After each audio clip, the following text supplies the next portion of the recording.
سلامة كل الجزائريات والجزائريين.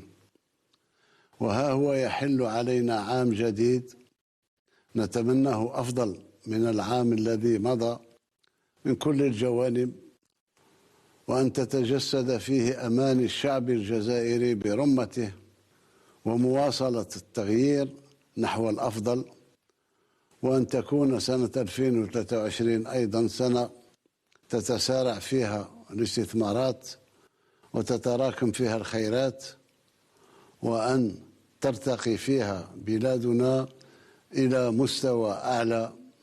وبهذه المناسبة أتمنى لكم ولكن عاما سعيدا لكل الشعب الجزائري، دون أن ننسى جاليتنا في المهجر.